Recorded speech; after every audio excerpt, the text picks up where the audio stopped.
Welcome to Revolution Books, Beacon for a Whole New World. My name is Raymond Lotta.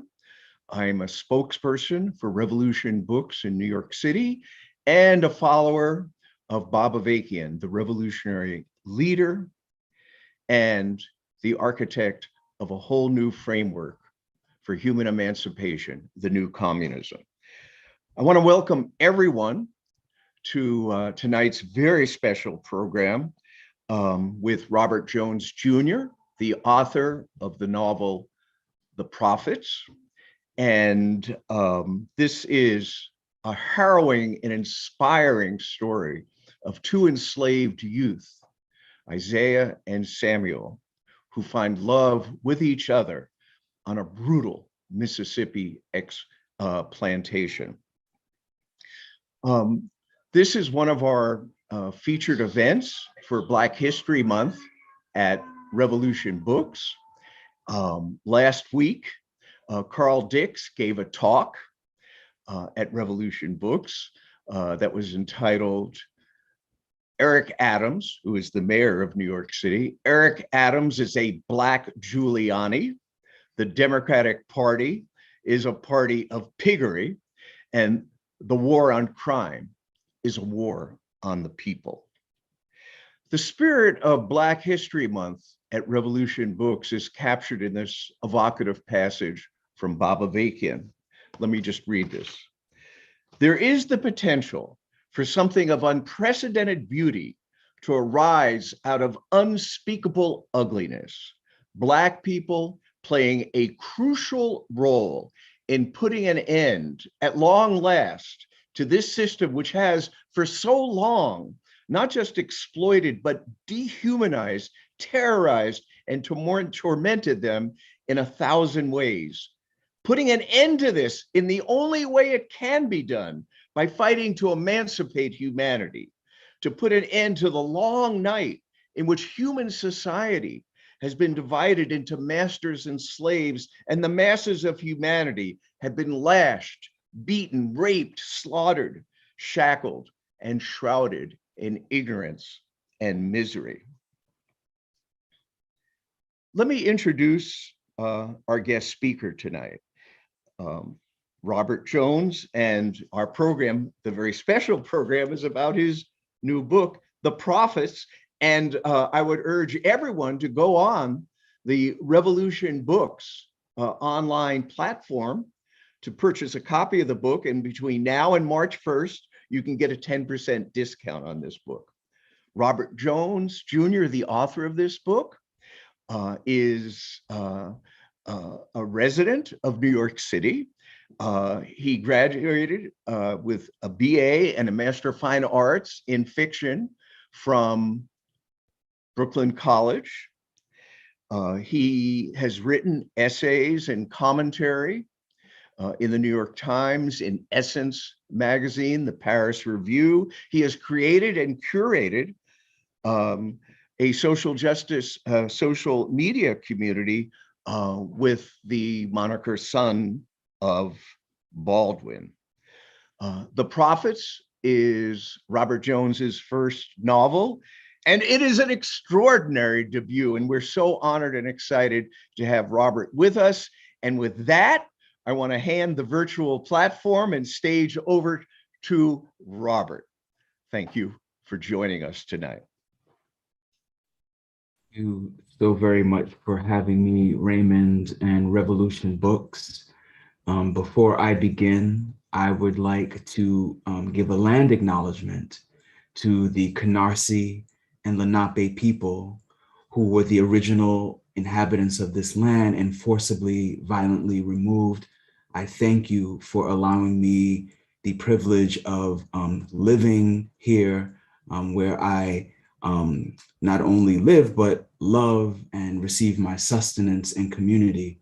I would also like to give an acknowledgement to my ancestors who sacrificed and survived so that I might be here today.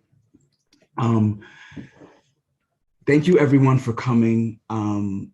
I know we're so busy in these strange and harrowing times of pandemic, where our governments are putting the needs of corporations before the needs of people. And all we have is one another, really, to sort of make it through what is, or what has been for the past couple of years, a living nightmare. Things that our prophets like James Baldwin and Toni Morrison and Octavia Butler warned us about, that we would ultimately be led to this place where we are now, where hatred and violence is festering, and the voices of reason and justice and love are sometimes being shouted over. But I am here to tell you a bit about my journey to writing my debut novel, which is now out on paperback, The Prophets. It is a book that I started writing in 2006 during my undergraduate years at Brooklyn College. I majored in creative writing and minored in Africana studies.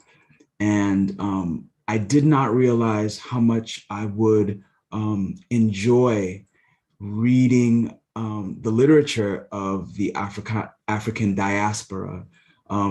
My own education in Brooklyn, I grew up in a section of Brooklyn that at the time was filled with racial strife, was deeply, deeply racist.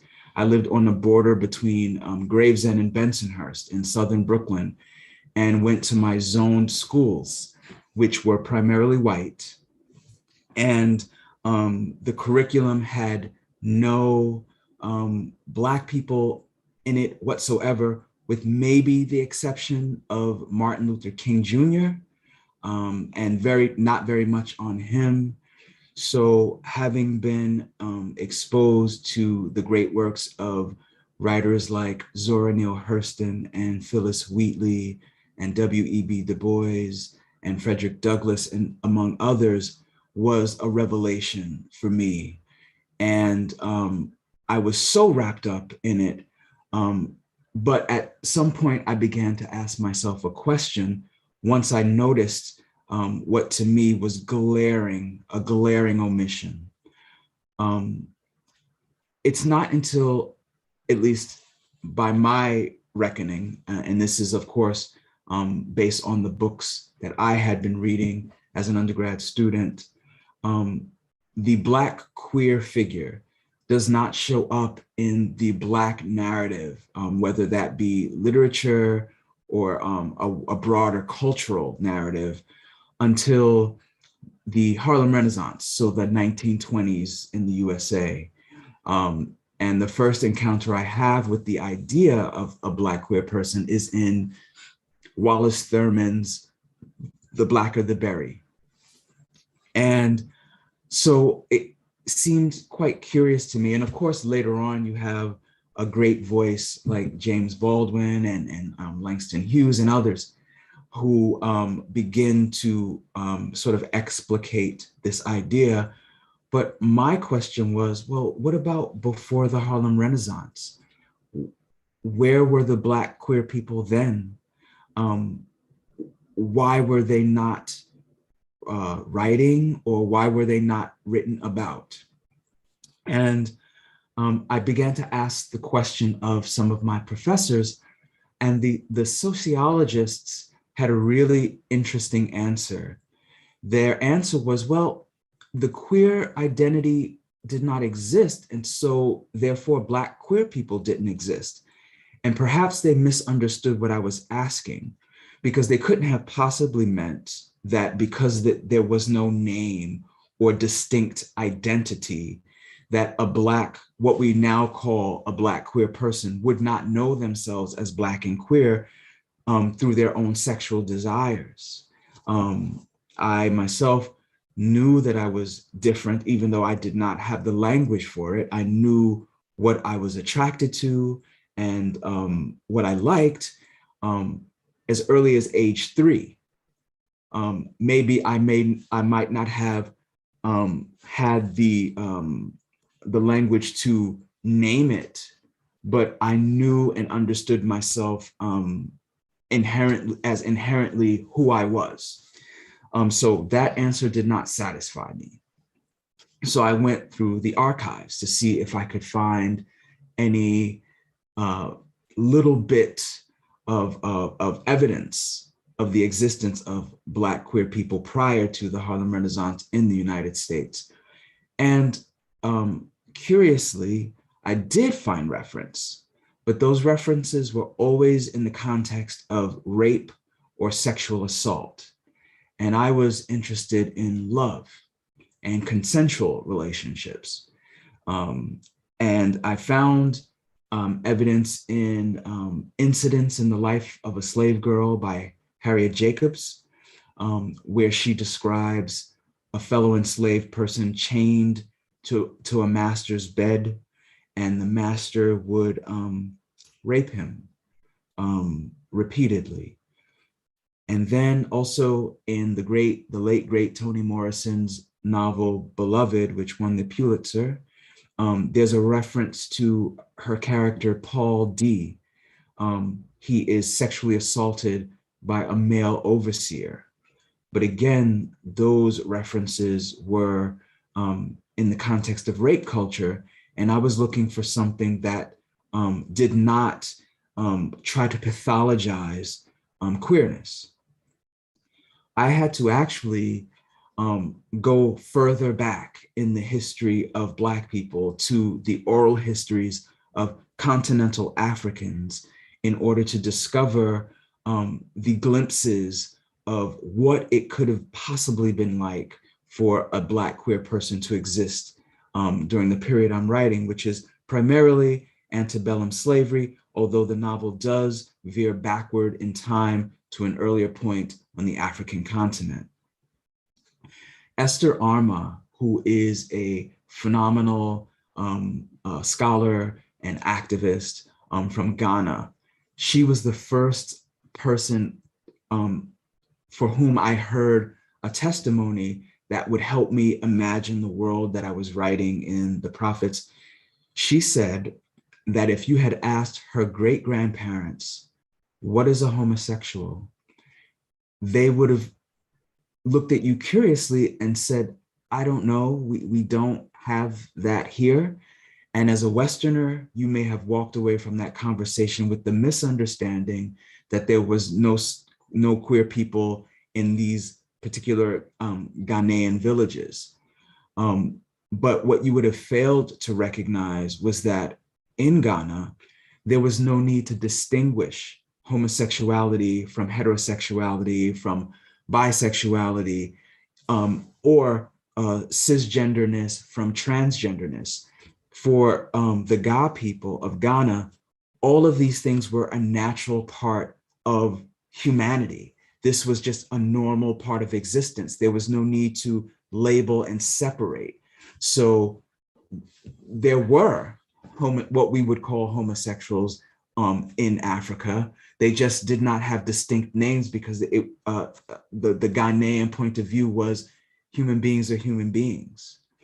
It was not until European colonizers, Islamic missionaries, and primarily Christian missionaries come into these towns and villages and cities and nations and sort of corrupt the peoples to believe that their normal ways of being were sinful, were ungodly, that we then see this sort of separation where the indigenous Africans began to believe that these ways of being were not good. And we have the spread then of queerphobia and transphobia in and around the African continent, and then brought back over here through the Atlantic slave trade here in the United States. But what that did for me was give me the freedom to understand that the erasure of the Black queer figure was intentional. They tried to obliterate the idea of Blackness and queerness being compatible from the record. And I wanted to read about that, but I could not find a book at the time that even broached the subject. So, as Toni Morrison said, if you cannot find the book you wish to read, then you must write it. And I thought, oh dear, I'm going to have to write this book wholesale from my imagination because I don't have much to go on. And so I am now graduating undergrad and I'm going into the grad program at Brooklyn College, the MFA program in fiction.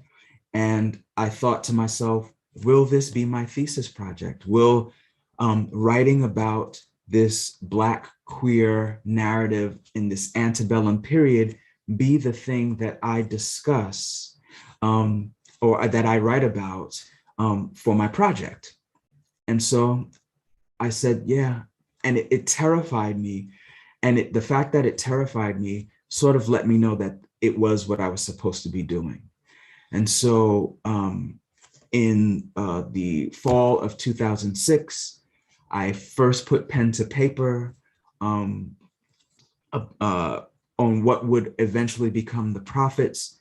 It initially started out as a project called Sing Hannibal, Bear Witness, and it was going to be a fictionalized slave narrative, an account from someone named Hannibal, who talks in past tense about his experiences as an enslaved person and the love of his life, which was someone of the same sex. But I quickly realized that telling the story from one perspective was not going to grasp the scope of what I wanted to do in this project, which was talk about the long lineage of Black queerness and its indigenous African origins. And so that as that project began to transform and more voices started to come in, I then had the basis for what would eventually become The Prophets. And then the long journey of me writing, it took me 14 years to write The Prophets. And part of the reason why is because as a poor Black queer person from Brooklyn, I had to work while going to school. So I was a full-time student working 3 part-time jobs. So I had to write whenever I could find the time. Toni Morrison says the edges of the day. She tells this really great story about how she's carrying one of her children in one hand and scribbling on a notepad, and the baby vomits on the notepad and she writes around it. Because, you know, that's how important the work was. And that was me. I was at work writing in the corners of newspapers or in the back of business cards, on the subway, writing on a notepad, getting up at 3 a.m. to write during the magic hour when Brooklyn is at its most quiet, and the voices that I will say are my ancestors' voices are the clearest.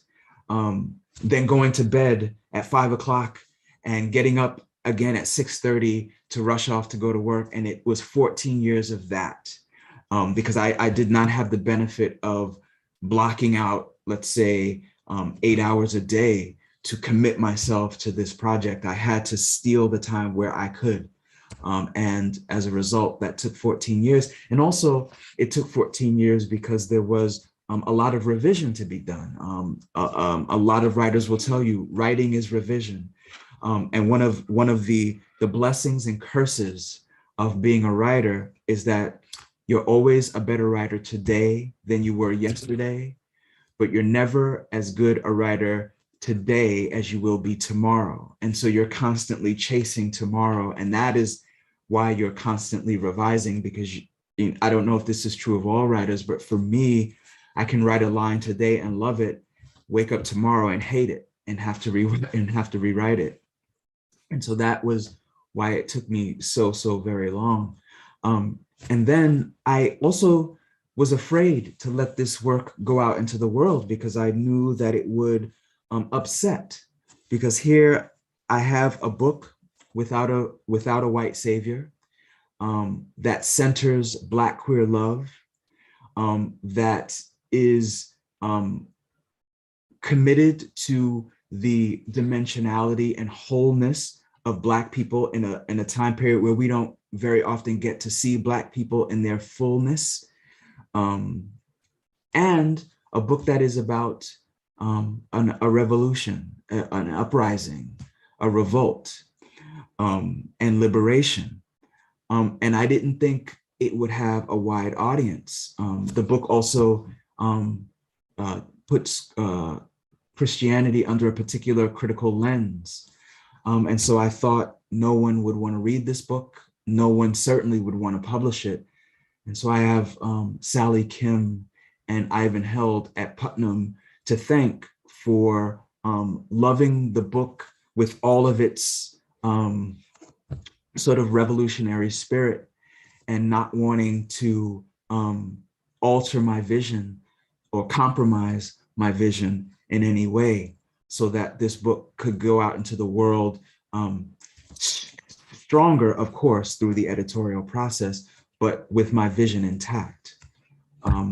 And it is now out in the world, and I am very, very glad and very, very thankful, and have been hearing from people for whom this book has had a profound effect.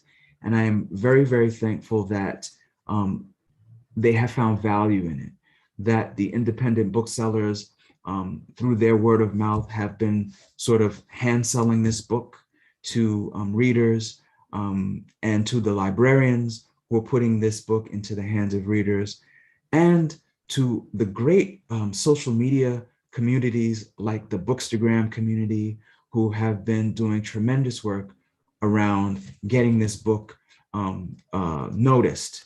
I would like to say very much thank you. And one of the great benefits of now being a published author is the community of writers I sit with now. I am in community with people like T.S.A. Lehman and Disha Philyaw and Dante Stewart and Maurice Carlos Ruffin, and so many others. And it makes me feel like I'm writing at a time that almost rivals maybe the Harlem Renaissance, if I may be so bold as to say.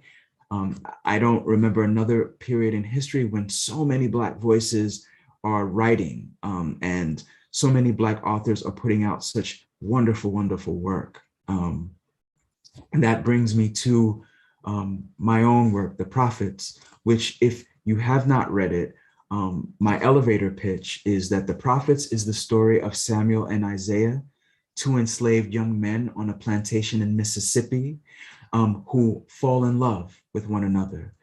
And the book revolves around how that love transforms, angers, and inspires all of those around them, as well as echoes backward through time, so that we could see that their love has a lineage. And today I will be reading from a chapter called "Oh, Sarah."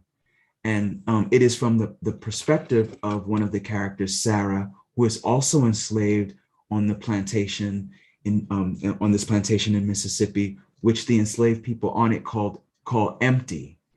And Sarah is now giving her perspective on the things that are happening on the plantation, as well as her perspective on the two main characters, Samuel and Isaiah, through her memory and through her current observations. So, without further ado, Oh, Sarah.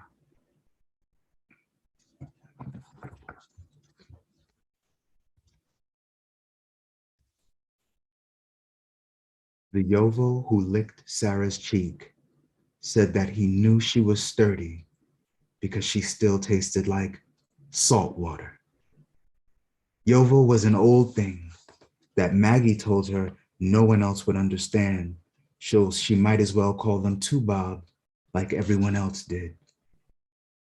A shared language was how they could form a bond despite subsisting on the most foreign of soils.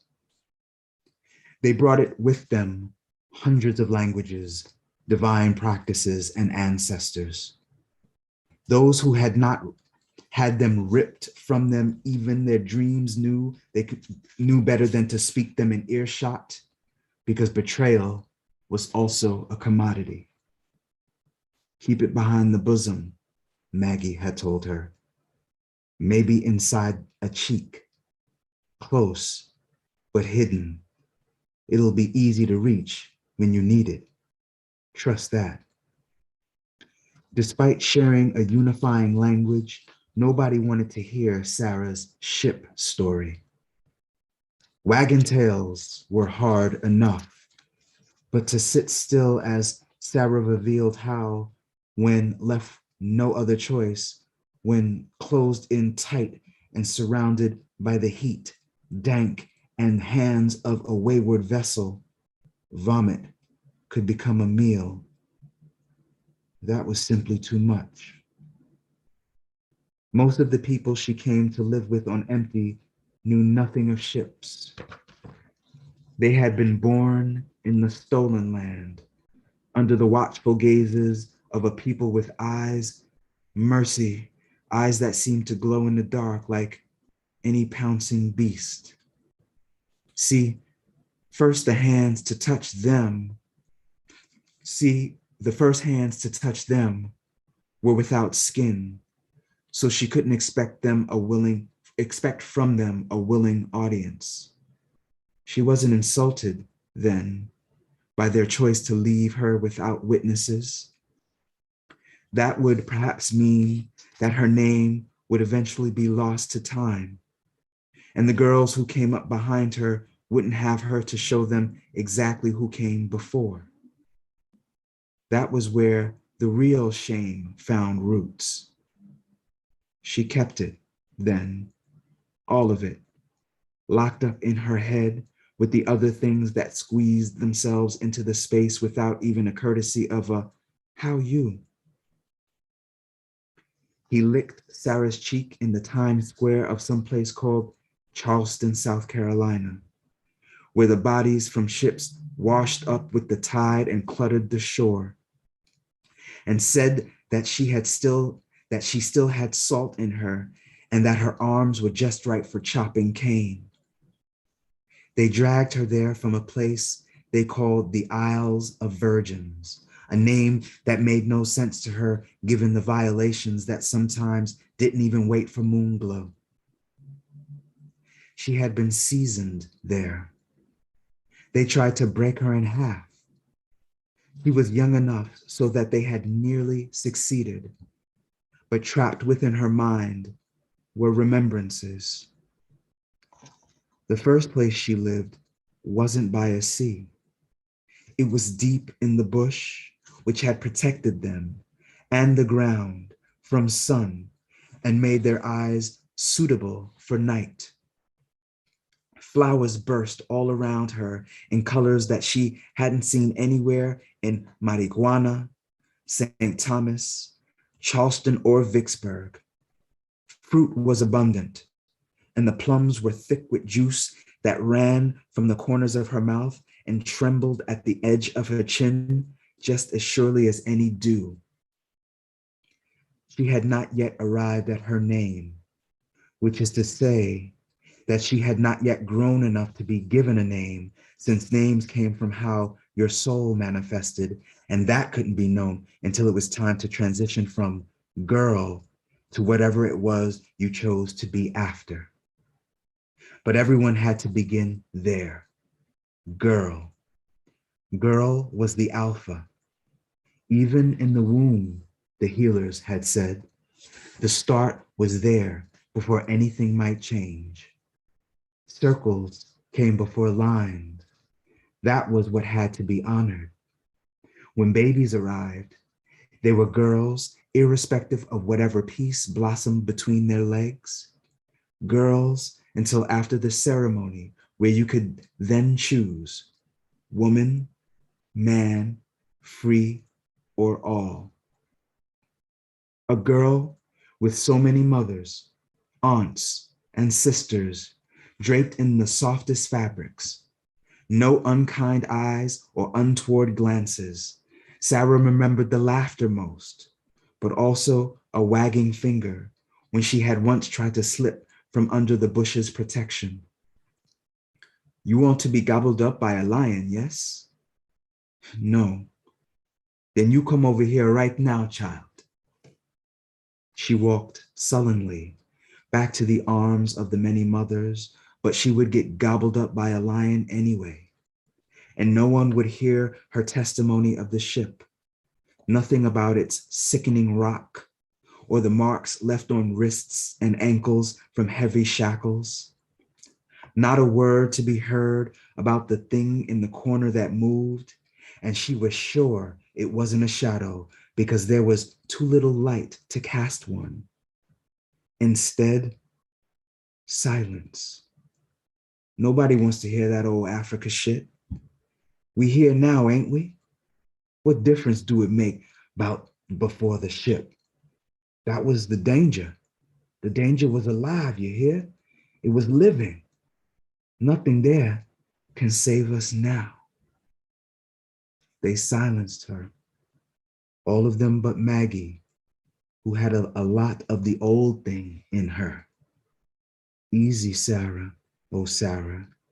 Breathe, rejoice. The memories are still yours to keep. If they were open to bearing what she carried, she could tell them about how she learned of freedom's possibility. There were words being carried across waters after she was sold from Saint Dominique, that the people had had enough. The same blades they had chopped the cane with were held high, in unison and in charge, and blood spilled such that the ground itself was black and soft no more. Sarah wondered if the soil in Charleston could likewise be transformed. They all had blades. Yovo, now to Bob, damn sure put the blade in her hand and expected her to chop the cane as if that was all the blade could be used for. But to raise the blade was to accept the risk that danger was living. And how could she ever permit that slithering thing the chance to crawl toward her Mary? Their first kiss was under the arc of sweet gum trees. No moisture in the air, but between them, yes. It was spring, and their calm had come from each other's embrace. Breath, slow, blinking, one chin lifted and the other bowed. A stray hair that Sarah tucked behind Mary's ear. Plait it for you later, all right? All right then. Maybe it wasn't just danger. Maybe all skin was living too. Maybe all bodies understood gentle touch. Could bosom and bottom alike be curved precisely for a loosening hand, a knowing lip? All Sarah knew for sure was that she and Mary were between. They were between, legs entangled, and the dual bushes that each held their own shining stars had joined. Bellies rose and fell, and never, never once did they fail to look into each other's faces and see what was actually there, no matter how many times Charleston had said it wasn't. Sarah saw that same look between Isaiah and Samuel sometimes. Only sometimes, because the mean one, Samuel, who seemed to be choosing man because he didn't understand how that made other possibilities remote, was fighting against himself because his desire didn't look like anything he had ever seen before. The other one, Isaiah, had better imagination. She wasn't sure if he had chosen woman or free, but it was clear he had chosen one or the other because violence wasn't his primary motion. Given the numerous times Sarah stepped onto a greedy but unwelcoming shore, it was in her to know. Against dipping suns and airs dripping wet and smelling of honeysuckle, she saw how Samuel turned his body away when Isaiah turned his body toward. She saw the axe in Samuel's hand, in the pail in Isaiah's. For Isaiah would milk the cows and Samuel would slaughter the hogs. Isaiah's hard-earned smile and Samuel's understandable fists.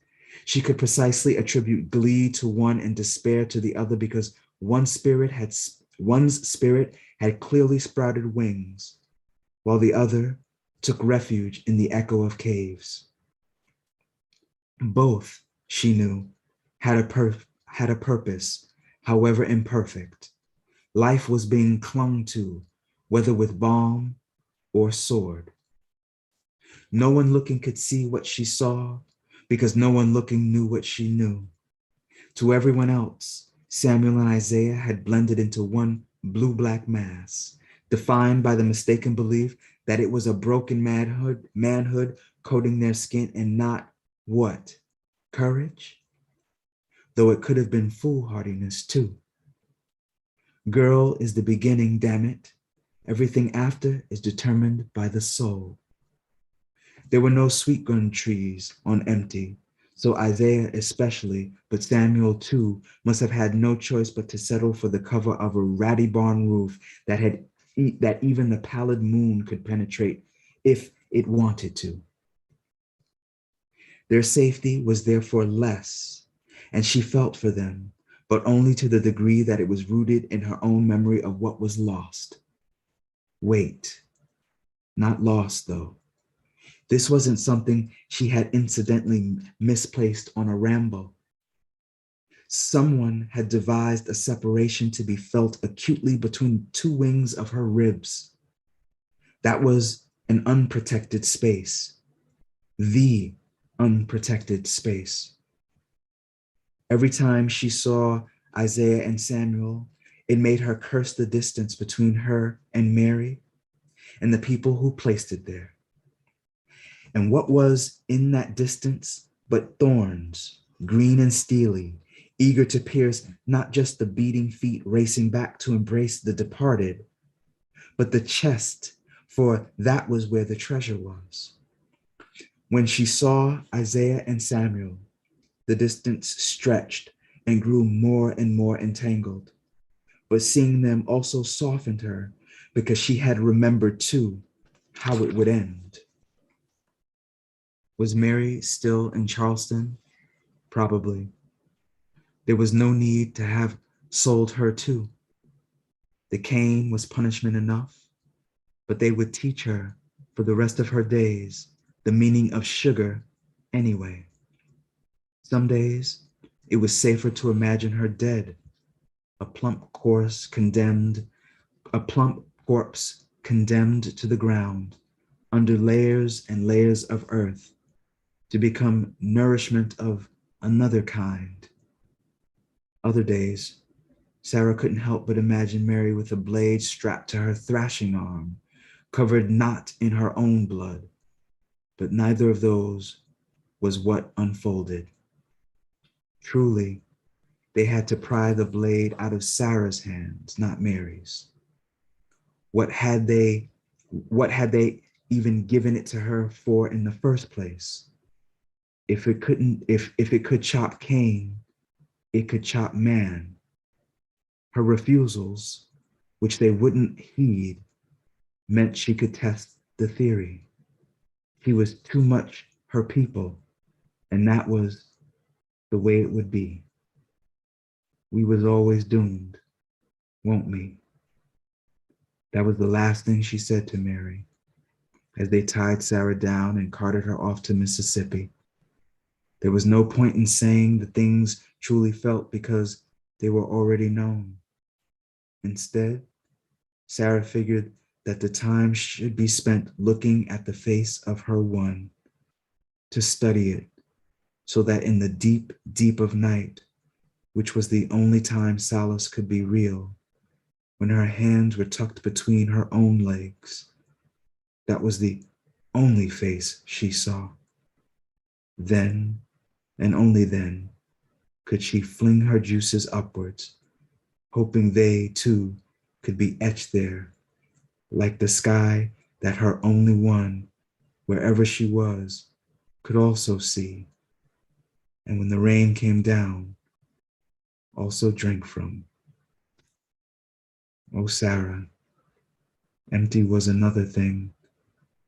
It was the deepest, it was the lowest, it was the down and below, it was the bluest depth, it was the grave and the tomb.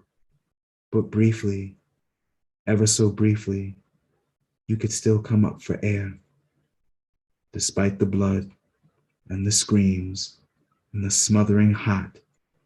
Here, too, was where Essie sometimes sang in the field and made the picking less monstrous, if not less grueling.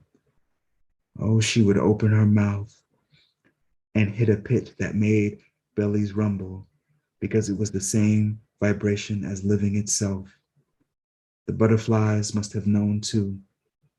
Sarah could tell by how they flirted with circling Essie's head.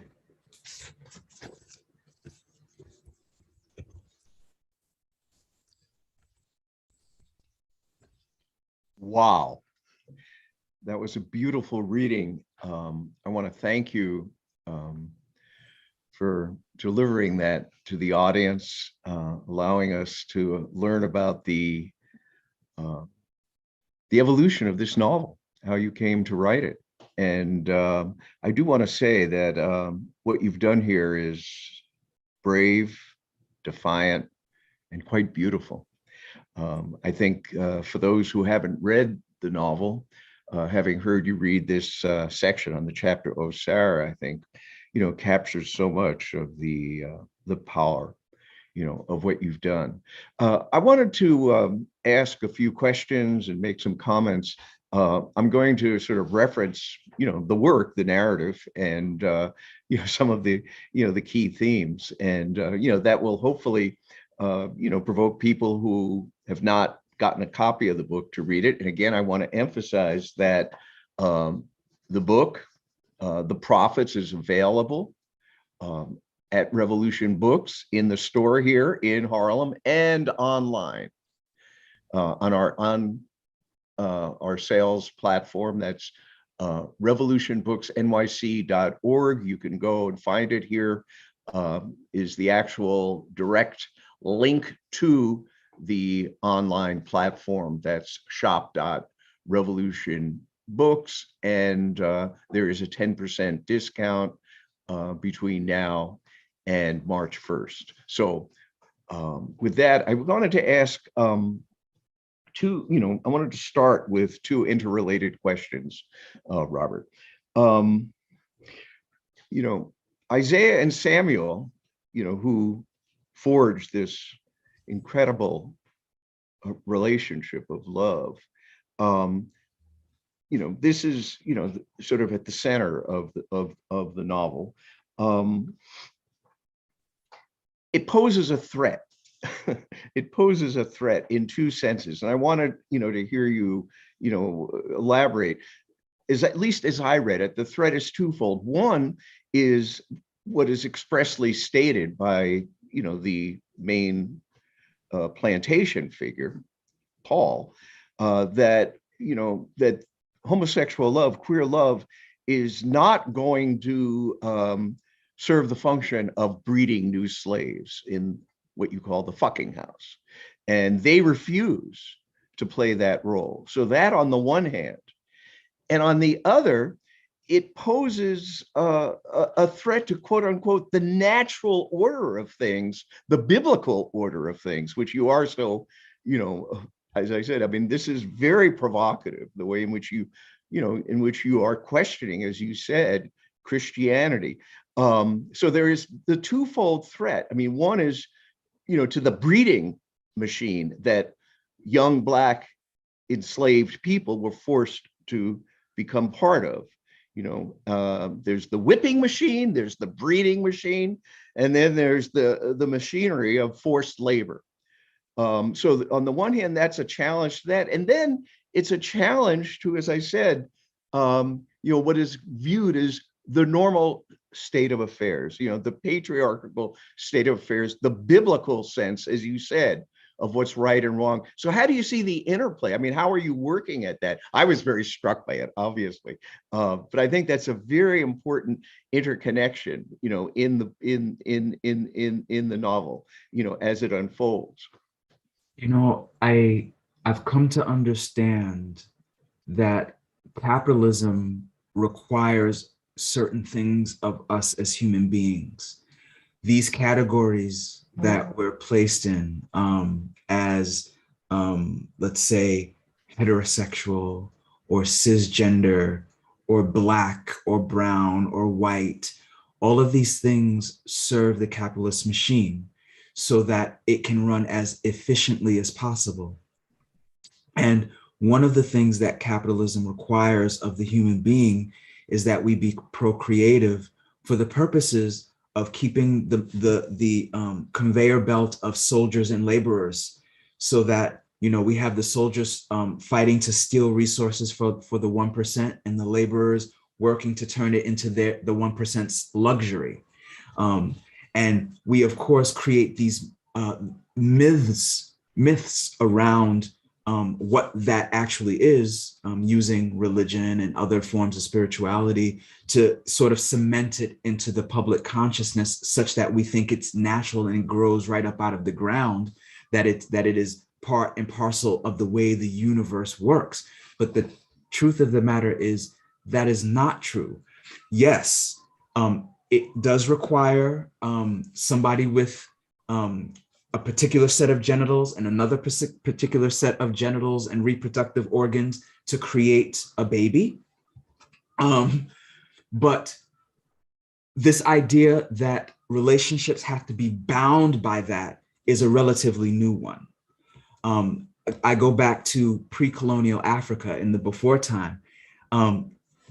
Alice Walker talks about this really well in her novel, The Temple of My Familiar, about how men and women did not even live together in these old ancient African societies, that they were separate, and that women had sex with women and men had sex with men. But then when it was time to replenish the village, they would come together, create a baby, say, okay, the women are gonna raise this baby until it reaches a certain age, and then the men will take the child and teach the child how to, fend for themselves and hunt and gather food and so on and so forth. And that is how the villages live. So this idea that one man and one woman and marriage and all of these constructs that we have created are all for the purposes of the king, which in modern times is just the CEO or the 1%, to ensure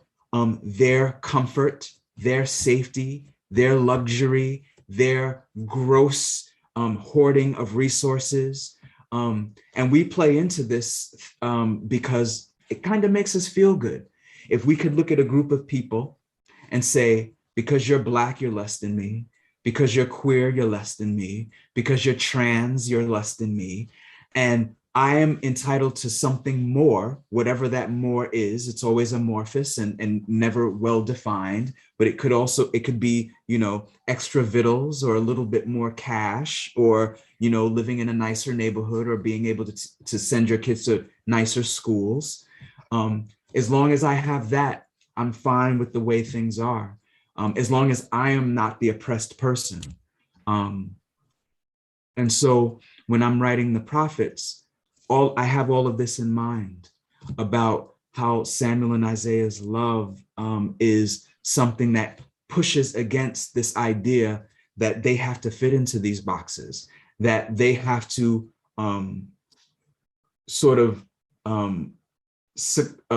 submit to the will of this Christian God that was never their God, that was the God of their oppressors, forced upon them through insidious means.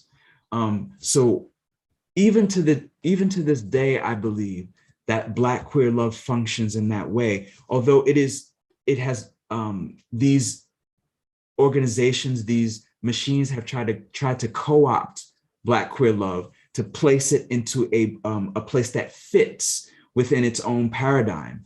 But I uphold that Black queer love still does not fit, or it can't fit, because there's something inherently liberatory and revolutionary about a woman loving a woman, a man loving a man, and them committing to not play into the American capitalist way of doing things. Robert, there's a question from the audience. I'm going to intersperse comments and questions from the audience with my own observations and and thoughts about this. Just in line with what you were speaking to, someone asked that who's read the novel, said that the love between Isaiah and Samuel was not coerced. It was a free love, a freely determined love. And it was imbued with envy and as a threat by other enslaved people. And that's a big part of the tension in the work. But I think that, actually to round that out a bit, there were other enslaved people, especially the women that you profile, the fictional characters, who are very supportive and nonchalant, if you will, about the love between Samuel and Isaiah. But the point from the questioner, I think, is an important one, and as I said, it sort of is part of the motor of the novel, the way in which there was envy and ultimately seen even as a threat by other enslaved people. So maybe you could speak more on that. One of the most insidious things about white supremacy is the ways in which it can get Black people or anyone under its grip to turn against one another. And that's what's happening in the Prophets with the character Amos. In order to, I won't spoil the book for people who haven't read it, but in order to get a particular thing done that he really wants to get done, he essentially sacrifices Isaiah and Samuel, or in any event, attempts to get them to fall in line so that he could protect this other thing he wishes to protect. I won't say what. And that is kind of how white supremacy operates in our current time. We have, denial of resources. So you force Black people into particular areas. You keep us trapped in ghettos and in areas with scant access to resources. And then you say, but you can have access if you do these X, Y things for us. So if you become a police officer and police your own people, very similarly to the ways in which plantation owners would sometimes promote enslaved people to the role of overseer and have them overseeing the rest of the enslaved people on the plantation, and sometimes even punish them. And so you can see these paradigms remain where it's hard to resist being told you can have a little extra if you turn against, if you do my bidding. And so many people succumb to that. And that is what you're seeing with Amos. He's succumbing to the idea that if I do this thing, I can get this thing. And that's, it's a really tough and difficult position to be placed in. And it takes somebody of extraordinary character to resist it. But I never want it to be to be lost on anyone that the impetus for that is always at the base, white supremacy. Yeah, as we say here at Revolution Books, building on the work, of Bob Avakian, white supremacy was poured into the foundations of capitalism. And you cannot get rid of racism without getting rid of capitalism. You cannot get rid of capitalism without getting rid of racism. As Bob Avakian said in an important article that people can get here at the bookstore or go to revcom.us, racial oppression can be ended, but not under this system. And that's why we need the revolution to put an end to this capitalist imperialist system, to overthrow it. And I do want to sort of, coming off of that, sort of come back to your to another tension in the novel, and and thematically very central, and that is that the forbidden love between Samuel and Isaiah is itself an act of rebellion, and is viewed and seen as such from all quarters, as our other questioner was, pointing to, even among other enslaved.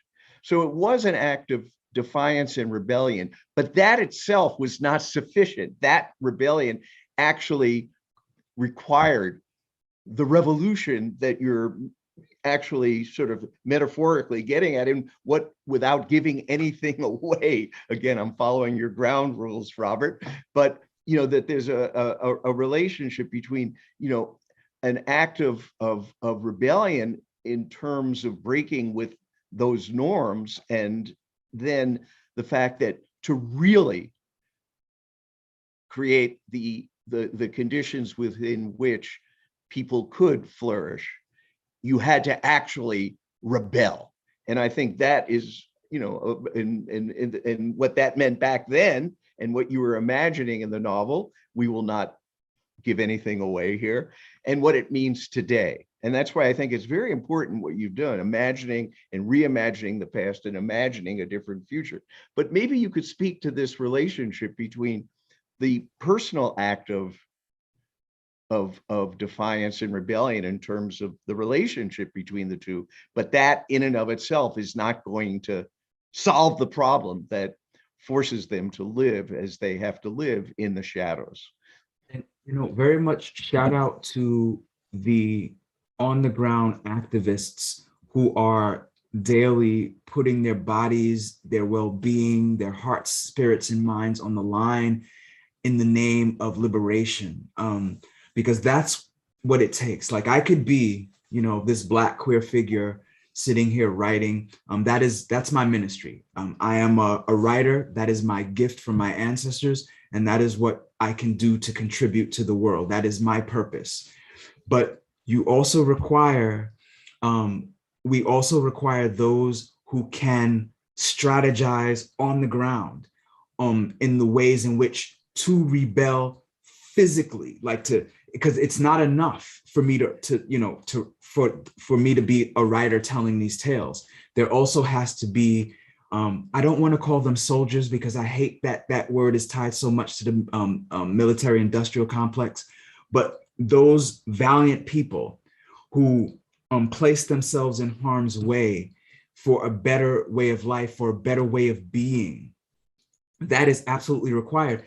And what's happened lately is that capitalism is so ingenious in like a Lex Luthor sort of way, because it gets us used to comforts. And so that any level of discomfort becomes, something we don't want to experience at all. And so the things that we have to do in order to make ourselves free will cause the discomfort, and we don't want the discomfort, so we don't move in that direction. And that's captured so many of us. Before he was murdered, Martin Luther King Jr. talked a great deal about materialism and how evil it is, and how this capitalist system, which is, to me, the reason why they killed him. They didn't care about the Civil Rights Amendment and giving Black people the right to vote, because they knew they would have means around that. And we see that now in 2022, all the means they have to get around the civil rights laws. But they were terrified when he began to say, okay, now it's the poor people's movement, where we got to snatch these resources back out of the hands of these greedy people at the top and redistribute it in a way that's more equitable. That was when they got scared and needed to eliminate him. And that's kind of, we've missed that message because capitalism uses all of these tools like media to distract us from our real work, from being in the streets. We look at TV and we root for the people destroying us. That's, James Baldwin said that, we're rooting for Gary Cooper, but the Indian is you. And that is how masterful capitalism is at turning us against our own interests, such that we are not all in the streets tearing shit up, burning shit down, because we are comfortable. We like the lives we live on this stolen ground. We like the fact that we can buy a car or a house or send our kids to nice school or wear nice clothes, because it distracts us from the misery of what life actually is and the misery we're causing by not doing the work that we actually should be doing. So it's a conundrum, and I'm not sure how to combat it, because capitalism has had such a head start and has so many of the resources at its disposal to counter these messages, to bring up a generation of people who are absolutely clueless as to what this country is and what its history is. And we see it even in the news right now, where people have co-opted this whole thing about critical race theory and turned it into a let's erase anything about history that makes white people uncomfortable. And let's go back to American myth making, where, the amber waves of gray and the Star Spangled Banner and all of these things that are meaningless other than in the monstrosity that they cover. Well said, Robert. And, the monstrosity is what has to be vanquished. And that requires an actual revolution to overthrow this system.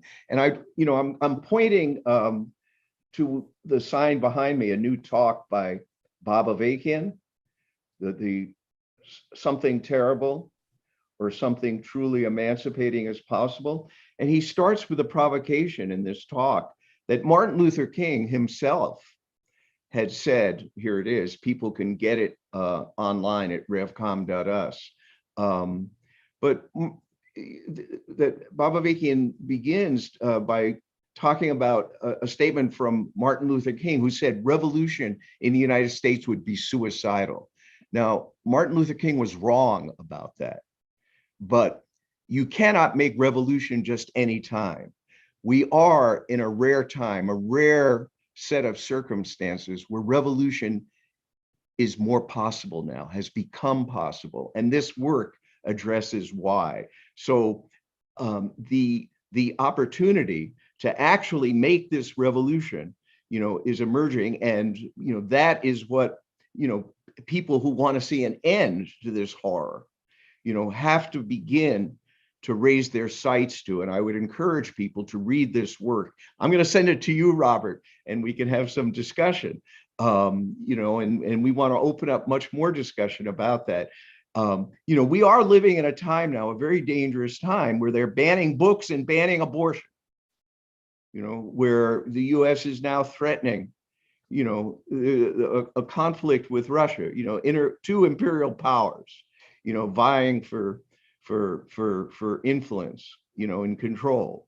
These are very dangerous times. But here in the United States, you have a situation where the powers at top, the Democrats and Republicans, these Republican fascists, they don't even accept, the norm of elections anymore. They are infighting. They're at each other's throats. There are deep divisions in this society. We haven't seen anything like this since the Civil War. And the conflicts at the top can't be resolved within the frameworks of the normal working of this system. And this presents an opening, for revolution. Now, that's another discussion to have here. But you're talking in real terms about this monstrosity, and we have a chance here in terms of what is developing and what we, revolutionaries and people who want to see a whole other world need to get involved with, go to work on becoming part of this movement for revolution. So I just want to, make that point. And now I want to go to a follow-up question from one of the viewers. and this gets at what you read. She said, or he said rather, or whoever it was that wrote this, I was astonished by the intimacy with which you wrote the women. If I didn't know you wrote them, I would have assumed they were written by a woman. How did you come to create these complex characters?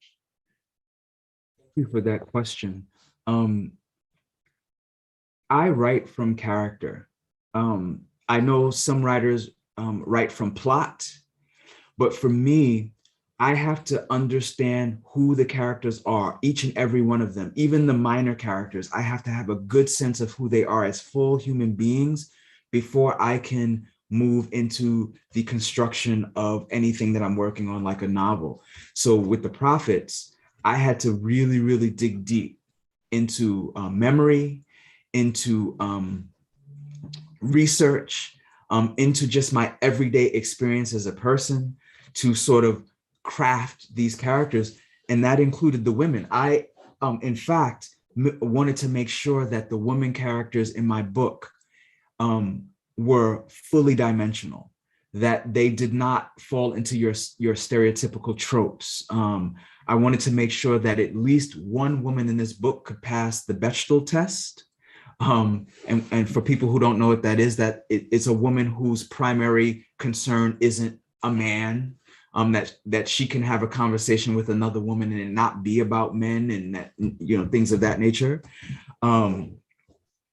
So it was really, really important to me to nail that. And how I could do it was by paying attention. All of my favorite writers, the vast majority of them are women.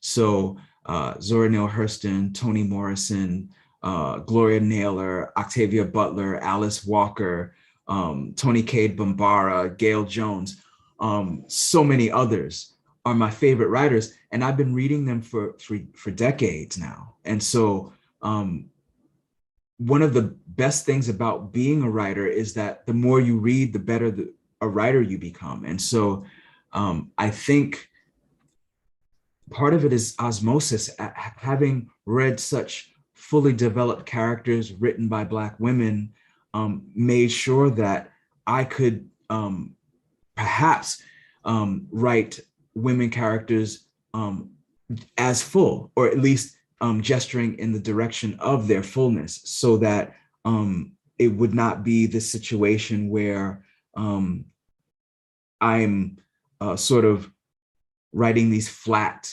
stereotypical characters. And also, I tapped into my own femininity in order to do that, because what we, in this country, which is dead set on binaries, we often forget that men have femininity too. We're not just these masculine beasts, or at least we shouldn't be, roaming around full of testosterone and not estrogen, and just one part of ourselves, when, you know, we come from both sides, and both of those things are in me. You know, we, as I read in that passage, we all start off as girls, and until something is introduced during our process, and some of us become male, or at least assigned male at birth. But I tapped into my own inner femininity and allowed it to have its say as well.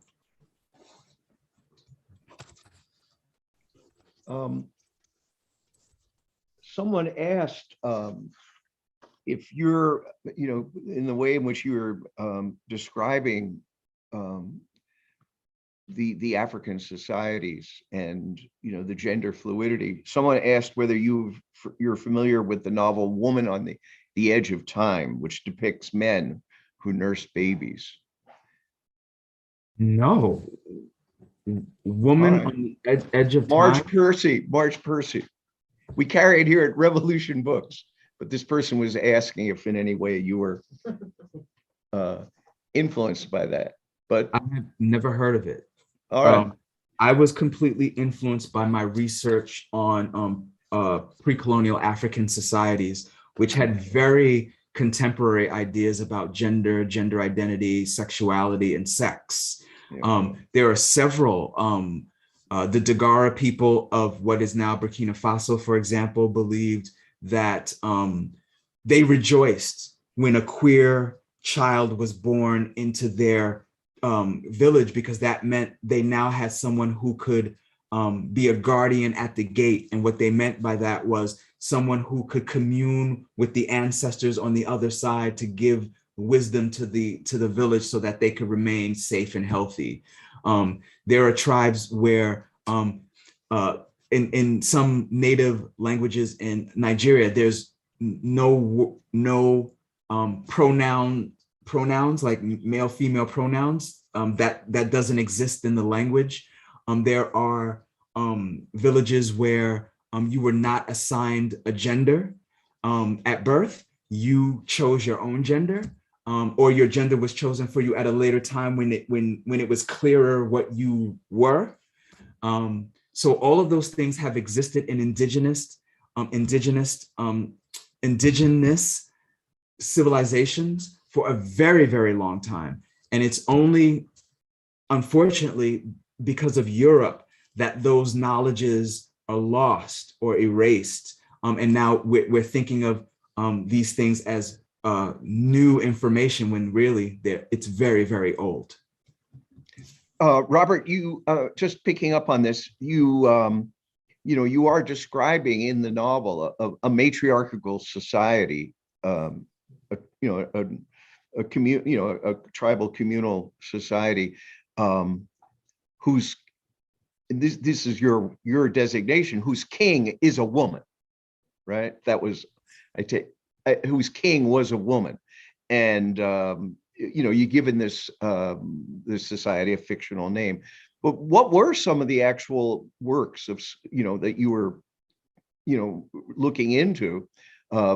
People want to know more about this facet of history. Well, I believe, yeah. So a stack of things that I was reading: Boy, Wives, and Female Husbands, Studies in African Homosexualities, Of Water and the Spirit, by Maladona Patrice Somé, who is one of the Dagara people. He passed away recently, unfortunately. Heterosexual Africa, the history of an idea from the age of exploration to the age of AIDS. So there was quite a number of scholarly works I looked at, but the most important works were the oral histories of indigenous Africans that I spoke to. Those were the most important works. People who could tell me, because of their traditions of oral history, can pass down this knowledge about the different ideas of gender identity, sex and sexuality, from their elders to them. Those were the most potent, the most informative, and the ones that I take, that I hold most dear and most close.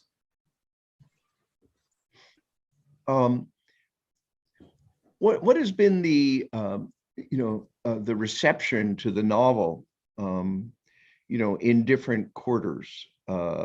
It'd be, people, you would like to know more about that. In other words, where is the interest been most provoked? Where has there been some pushback, if you will, in the context of the the struggle against book banning, the attempt to prevent people from knowing the true history of this country, a country founded in slavery and genocide and colonial conquest?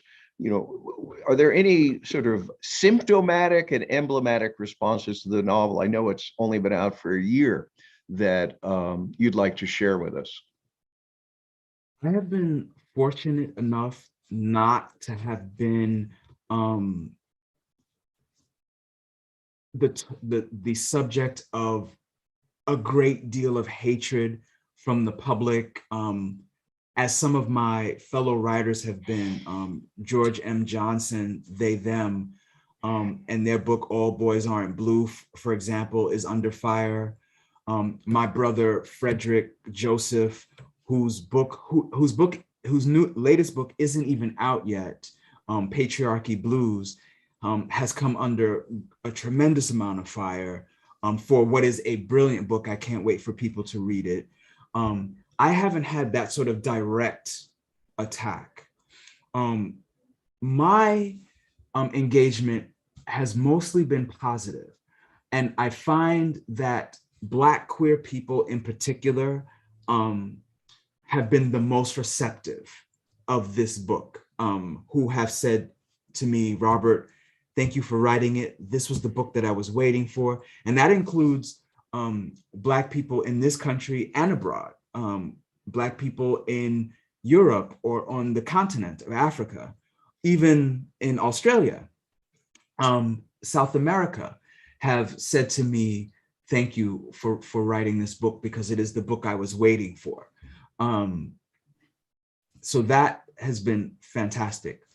On the flip side, the people who have been critical of this book are generally religious people, people who take umbrage with the idea of me harping, quote unquote, on white supremacy. There's also been some resistance from members of Black communities who think, I'm tired of hearing about slavery. Could we talk about some other part of history? I imagine because it's so painful, that's the response. But I also think that it's because some Black people think that slavery is Black people's shame, and it's not. That's not our shame. I'm not ashamed to be the descendant of enslaved people, and I'm not ashamed to tell their stories. They were extraordinary people to have survived by whatever means that atrocious period of history. But then there also is a particular subset of the Black community, of Black communities, that think that it's blasphemous of me to suggest that there were Black queer people during this time period, that antebellum slavery is in some way a sacrosanct part of history for Black people, and that we should preserve it as only as in only a particular way, which is of course with a cisgender focus and a heterosexist perspective, and that to suggest that there were Black queer people is blasphemous, because these particular people believe that homosexuality within Black communities is a result of slavery, that the process known as buck breaking, where plantation owners and overseers would rape male slaves in order to make them submit to control, is the instigating incident that turned Black men into homosexuals, and that is wholly incorrect and false. But those individuals who hold on to that because they associate masculinity with power, and if you can preserve Black male masculinity, then you have power, and then you can overthrow white patriarchy and replace it with Black patriarchy. Those individuals don't like this work. But for the most part, I have not encountered very much of the negativity. I've seen it in some reviews, there's, a line here or there that makes me understand, the content of this work does not sit well with them. But for the most part, it has been love. And the work has obviously received a great deal of critical acclaim. And, the New York Times, posted it as one of its, notable books of the year. And, this is very important. But I do think that the, what you said at the outset about, the depiction of Christianity here, which goes against the grain of, goes against the grain of that the church and Christianity were instruments of liberation. And, you kind of, you again, without giving plot lines away and plot points, right? but this figures so prominently, the way in which Christian teachings are used to impose the order of plantation slavery, and also to beget submission and obedience in the name of Christ. And I think this is a very important and challenging element of what you've done here. Here at Revolution Books, we wage the struggle to break with religion. Very progressive people act out of religious impulse to improve the world, but in the final analysis, religion is a shackle, and an ideological shackle that prevents people from understanding the world as it really is, and their role and capacity to change it, to transform it, to put an end to all exploitation and oppression, and all the ideas and superstitions, and that reinforce that. And I think it's very very daring on your part to be presenting religion in this way in the in the book. And lest I forget, I do want to invite you, and I want to hear you speak more about this, but I do want to invite you to help us at Revolution Books do a special program on the book banning. And you mentioned this other work that's coming under attack that hasn't even been published yet. Well, we want to do a special program on this, and I want to invite you to help us put that together with your colleagues.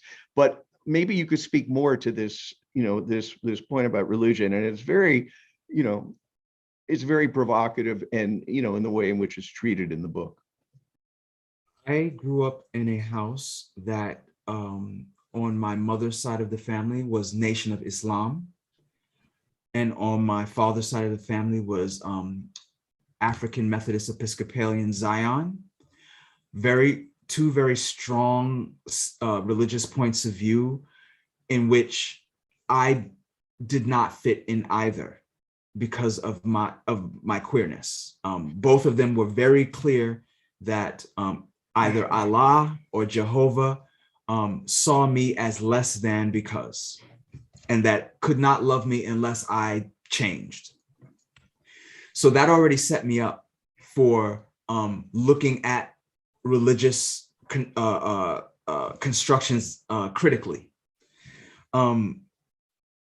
And looking at religious constructs critically, I could not help but to notice that how Black people in this country, and for the most part, almost every country where Black people exist, became Christian through acts of violence. It was the colonial imposition of Christianity onto people who already had their spiritual systems, whether they were people who worshiped nature or the sky or whatever it was, ancestors. Europe came in and imposed Christianity onto these people. I don't know why we're practicing our oppressor's spiritual system. They're morally bankrupt people. Why would their God be the God of choice is what I always asked myself. Why wouldn't we be trying to find out what our ancestors were doing? And we might find out that our ancestors' gods were no good either, but why weren't we doing that work? Why were we so readily accepting white Jesus as our savior? That was just something that perplexed me. And so I wanted to sort of explore that in the prophets as well, because I know that there are systems of and ways of thinking about the hereafter and higher powers outside of a Christian paradigm that are indigenous to African societies that have been wiped away as primitive or pagan or what have you by Christians who came in and pillaged, killed, and raped. So I don't understand how they have the moral high ground and why Christianity would be the go-to religion, other than the fact that the winners get to choose what we're going to think and feel and pray about. So again, Christianity, I get a lot of pushback from Black people because a lot of my Black Christian friends say, well, the Christian church played a pivotal role in the liberation of Black people. And that is true. Denmark Vesey's attempt to overthrow the white oppressive paradigm in Charleston, South Carolina, was only due to the fact that they were able to form the AME Zion Church and have these meetings and talk about those things. But I counter that with how Black Christians have basically done what white Christians have done. White Christians used to use, or in some cases still use, Christianity to justify their racism, their anti-Blackness. And now the vast majority of Black Christians use their Christianity to justify their transphobia and their queerphobia. So, you know, there's something built in to this white supremacist construct of Christianity that says somebody has to be oppressed. You have to have an enemy for this to function. You can only see glory if there is somebody that you can damn to hell. And because Christianity operates this way, it can never be transformative. It can never be liberatory. It can only be exclusionary, and it can only be oppressive. And so I reject it. I reject Christianity whole cloth. I do have a spirituality where I practice talking to my ancestors, and I may be just talking to myself. I leave room for that reason. That I, you know, this is just my way of coping, but I would never embrace a spiritual system that required that I oppress or look down on someone else as inferior to me. And as I see it, I would say 95% of Christians in the world practice Christianity in that way. They need someone to look down on in order to feel good about themselves. And so I reject it.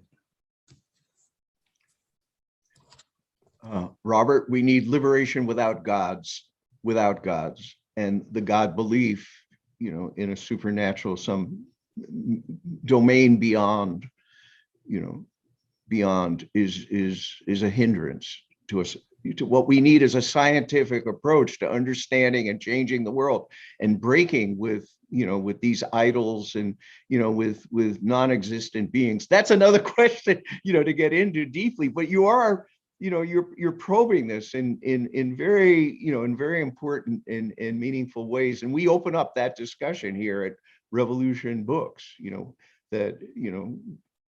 I always say, I live my life as though there is no God, there is no devil, there is no heaven, and there is no hell. So I have one shot to get this right, to treat people the way I want to be treated, to be kind to people, to call out injustice, to love, to show compassion and empathy.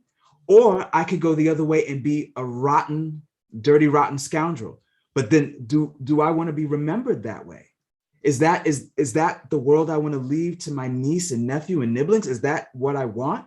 And there are some people at the top, Donald Trump and others, who they don't care. They want the world to be poisonous and disgusting and toxic and evil and hateful and violent. They like the world that way. And me as a human being, I have to stand in opposition to that. I cannot tolerate suffering for suffering's sake. I just can't. It's wrong. It's something in my DNA tells me that it is wrong. And I don't need God as an excuse for that. To which I must say, right on.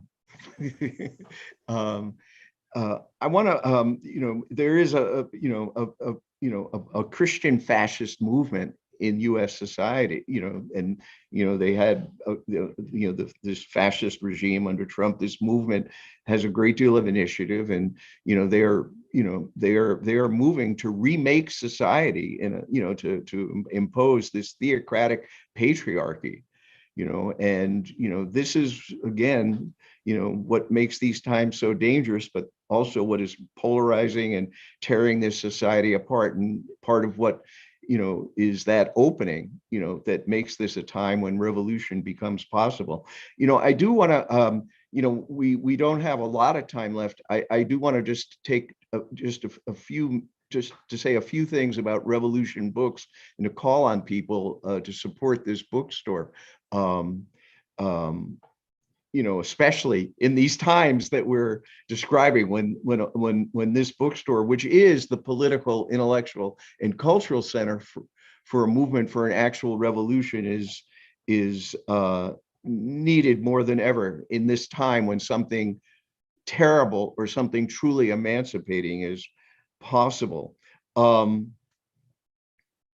beating heart of this bookstore, as I've indicated, is the work and leadership of Bob Avakian, who has developed the new communism that is, the scientific method and approach, the strategy, and the vision, to make a revolution, to put an end to all exploitation and oppression, to emancipate all of humanity. And as I read in that opening passage when we started the program from, back at 7, that Black people play a crucial role in driving this revolution forward, and there can be no revolution that is worthy of revolution in which the overcoming of racism and racial oppression is not a central question, in which the role of Black people as a decisive role, is not fully unleashed. And this is very, very critical to what this bookstore is about. Here we are, Black History Month.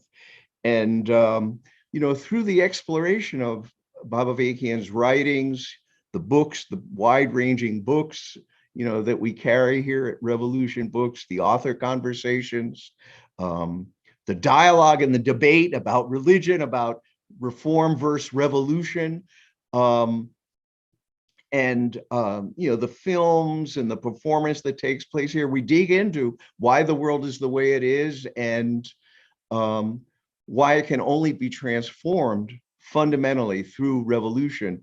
And this bookstore, is very urgent right now. Last week we hosted a program by Sansara Taylor, who's the initiator of Rise Up for Abortion Rights.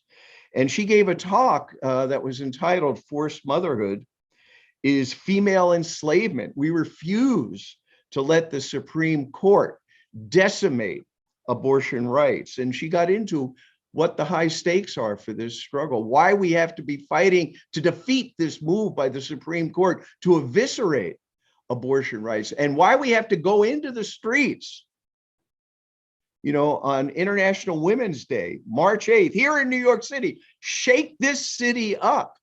That's what we get into here at Revolution Books. Oh, here it is, the announcement. And I would urge everyone to, come out into the streets and spread this. But, this is all part of the life of this bookstore. And, we like to say that at Revolution Books, the search for the truth, the kind of discussion we're having right here today, the search for the truth meets the poetic spirit. That's, what we like to say about this bookstore. And we go to work on the real solution, which is the most radical revolution to emancipate all of humanity, based on this new communism developed by Bob Avakian. And this is my take-home message right now, there's no Revolution Books without the support that people give to this bookstore, without their involvement, without their energy, their ideas, their suggestions, their criticisms. But we count on you out there in the audience, to make a donation, to become a sustainer to this bookstore. Here is the information. You can donate by credit card, revolutionbooksnyc.org. You can make a tax-deductible deduction at revbooksedfund.org. And here are the other ways that you can readily donate to this bookstore. We need to expand the reach of Revolution Books for tens of thousands of more people to know about this bookstore, to be getting involved and relating to this bookstore and spreading it. Put Revolution Books and the links to these programs, in your social media. Let people know. This bookstore has to rise to new challenges, and that is something that we have to do together. So donate and become part of the life of this bookstore, and not least, buy the new book by Robert Jones, the new paperback version of his wonderful novel. And you can get it at our online website. And, we want to see, more programs like this and more contributions of ideas for the kind of programming we can do. That's all part of the life of this bookstore. So, this is an invitation to support, this bookstore, as I said, which is the political, intellectual, and cultural center of a movement for an actual revolution, and learn more about this revolution as you get more involved in this bookstore. And anyone who aspires to a different world than the one that we live in, the monstrosity that you were describing, Robert, you need to be part of Revolution Books. So, we're coming to the end of the program, and I wanted to just read a comment from a viewer, and then ask you if you'd like to make a closing comment, Robert. Robert, your remarks are convincing. You certainly are an heir to James Baldwin's legacy with your courageous critique of Christianity. That's from someone who's watching along with others tonight. If you want to say something about that, you've spoken quite eloquently about it. But if you want to make some closing remarks, we would really appreciate that.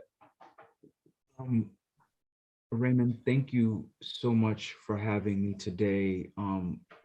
Your bookstore, your organization, the entire team are doing such important work, particularly at this time where there are forces trying to drag us with all of their might back to extremely frightening times. Toni Morrison, I think it was, that said, one of the ways in which the state maintains its power is to control the means of reproduction.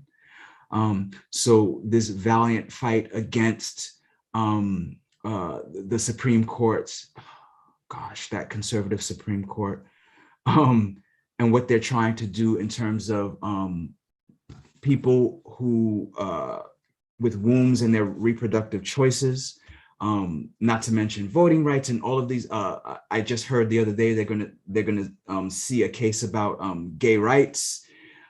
So they're really trying to snatch away the humanity of many people in this country, and they're banning the books. All of these things are intertwined. They're attempting, as you said earlier, Raymond, to remake this country or return this country to a state of abject cruelty. And only with the power of our voices, the power of our art, or the power of ourselves can we stand in the way of this. I'm not sure what the answer is with a government that has access to nuclear weapons. I'm not sure what the answer is, but I do know we cannot submit. Thank you for this time. And thank you ever so much for sharing your work and the reading that you did tonight. And we want to have you back, and we want to collaborate more closely because these are times in which something terrible is possible or something truly emancipating. And that's the latter that we are about. And I want to thank you and thank the audience for your questions and comments. And we'll see you again. Good night.